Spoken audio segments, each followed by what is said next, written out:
Welcome to this very special edition of the KAJ Masterclass Live, the show which ensures that you profit from your time spent here with experts, either through the industry insights, information, or simply learning from them.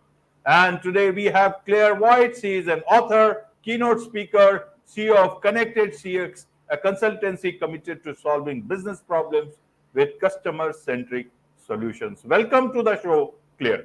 Thanks very much, AJ. Thanks for having me. You're welcome to the show, Claire. You're welcome to India in this online form. And I'm sure not just in India, but a lot of people across the globe will benefit from what we'll be talking right now. We'll be talking about how one can achieve business success. We'll talk about the 6 principles that you talk about for doing this. But my first question to you, Claire, is you have a lot of experience, about customer loyalty, shopper activation, and all that stuff. You talk about that culture is king. Yes. And there's been this whole saying about that customer is king. So if we concentrate too much on making culture as king, where does the customer being king come in? Because without that, there is no business success. Help us understand about this aspect. Exactly. So you have hit the nail on the head. Without people, without customers, you have no business. Without people, employees, stakeholders, shareholders, the board, you have no business. This are the people who make up your company. And without any of them, and again, we're coming back to people, you don't have a business.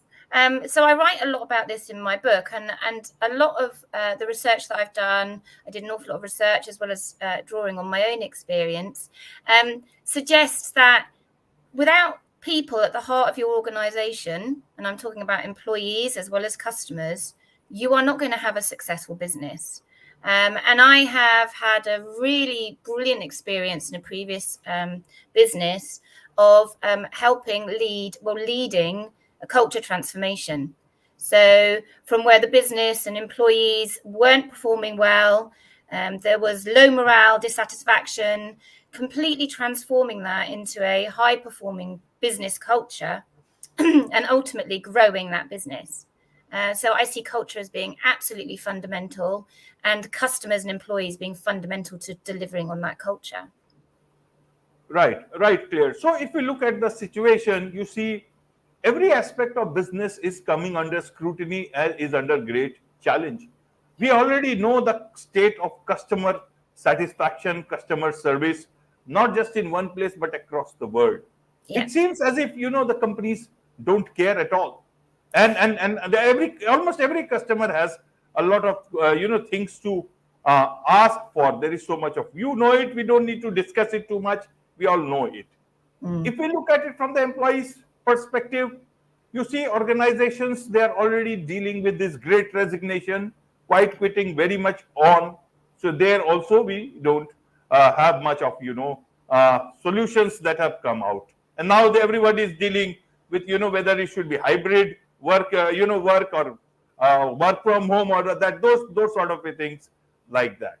Yeah. In terms of leadership, again, they are themselves passing through something called the leadership crisis, the crisis in leadership. And that is why I said all aspects of businesses are under challenge.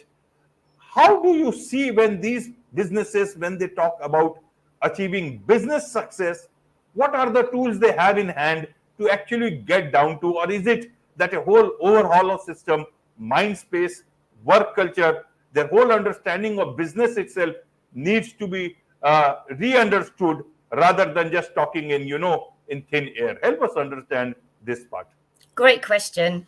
And I actually recently wrote an article, and you can find it on my LinkedIn page if you follow me, about employee experience. And that does include talking about the Great Resignation. Now, the Great Resignation during COVID time, we experienced it. I think it was a global situation. In terms of resignation, people were having to change the way they worked, and businesses were having to be hugely agile. And we heard the term pivot used an awful lot because companies were having to pivot. They were having to change to a hybrid working system, as you point out, AJ, really well.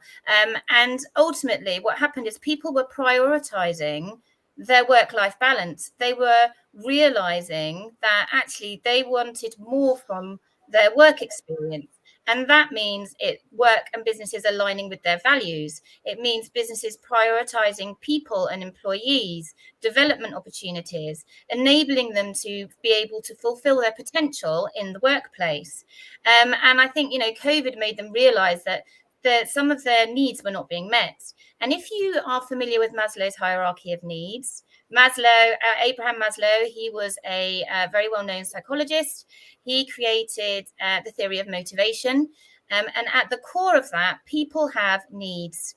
And he identified 5 stages of those needs. And the first one kind of being the physiological, so you needing food and health.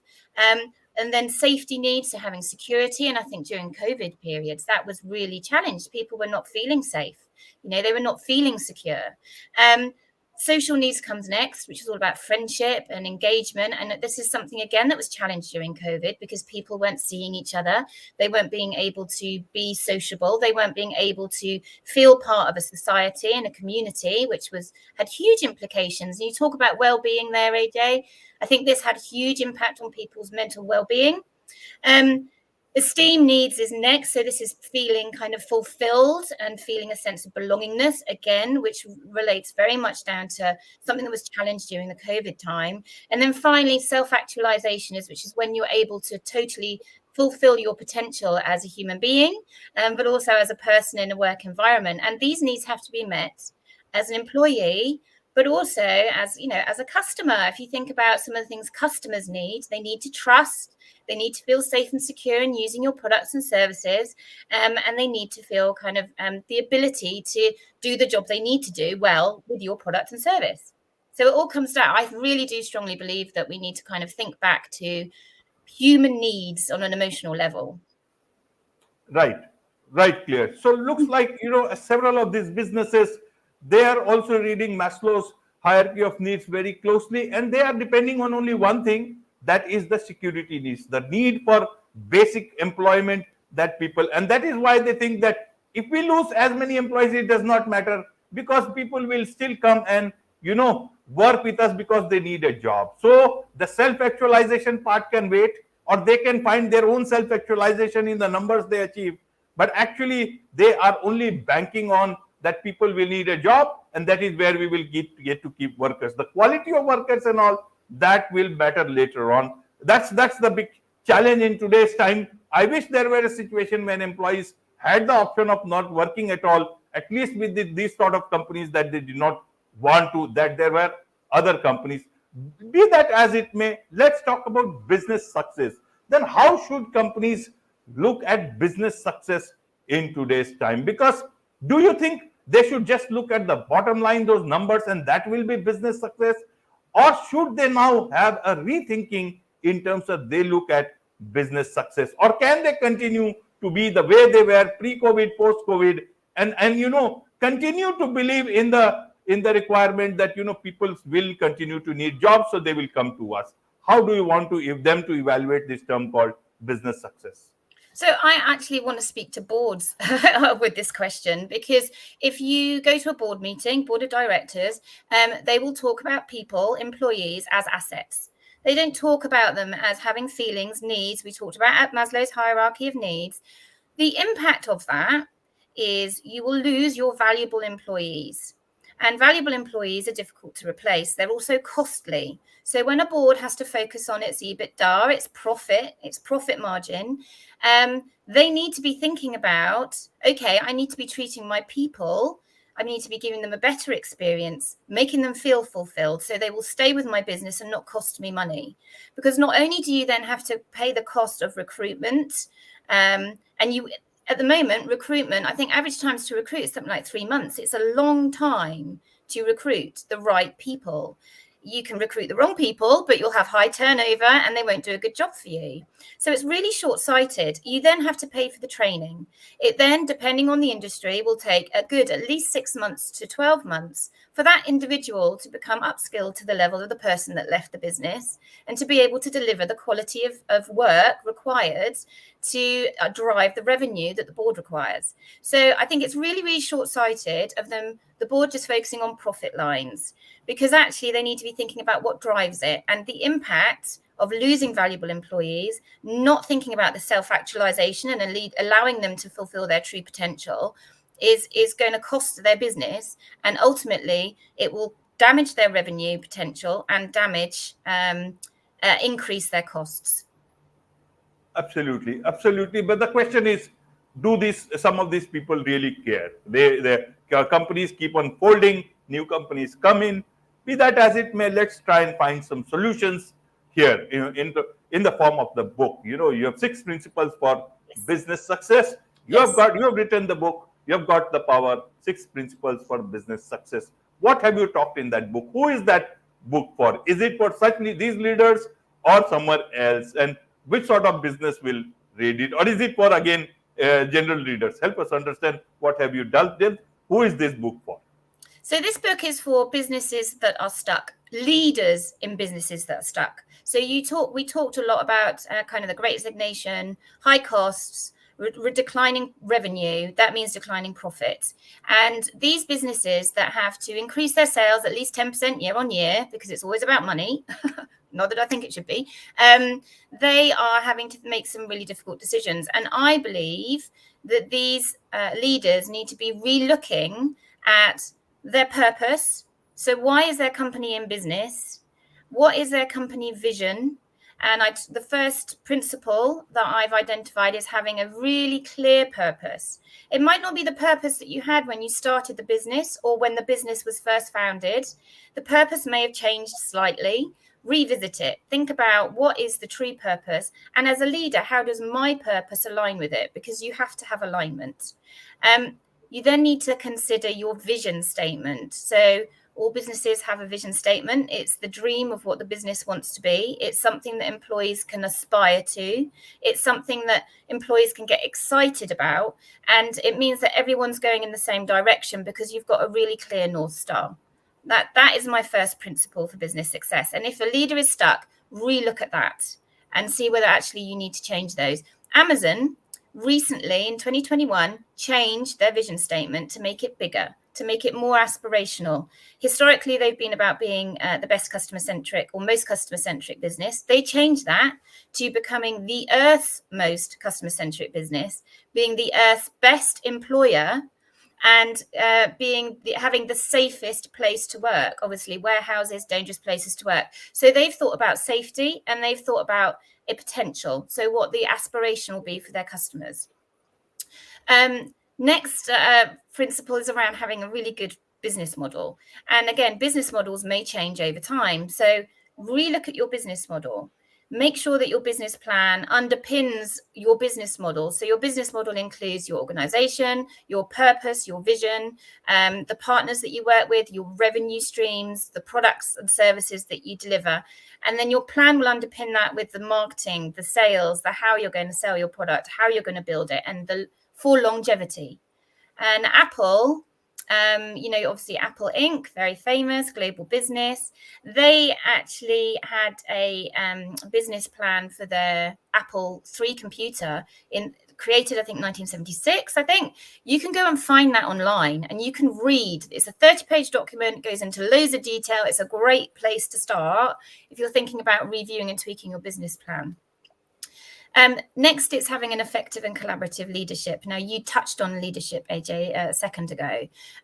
Leadership is not simple. I also believe, and I outline this in the book, you are not born a leader. You might be born with charisma. You might be born with some natural affinities that can align you with leadership capabilities and competencies.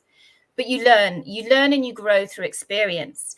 And the most successful leaders, and I touch on this in the book, I do tell a lot of stories to kind of support my principles. They were effective because they were collaborative. They had emotional intelligence. They listened to their people, so their employees and their customers. They were inclusive, which brings me on to the next principle, which is around having an inclusive culture that prioritizes the employee experience. So as I mentioned when we were talking about employees, the Great Resignation, what's important to people, it's making sure that you're continually evolving that. You touched on, could businesses just go back to pre-COVID? No. The world's changed. The world's changed irrevocably. And now you have to actually be future focused and thinking and listening to your people, being inclusive, accepting diversity and welcoming diversity, not just of cultures, but of thinking. I talk quite a lot in this chapter about Richard Branson. So he is the founder of Virgin, that I think most of us know. He is an amazing philanthropist. He is all about people. And I think we can really learn a lot from him. So I do talk about that a lot in this chapter. The fifth principle is organization innovation, agility and adaptability. If you're not innovative, you're going to end up behind the times. Your products and services are going to become obsolete. And if we look at COVID, it was businesses that were not agile and not adaptable that failed. So that's critical. And again, there's many, many examples and stories that outline this principle. And last but not least, a company that's focused on enhancing their customers' experience.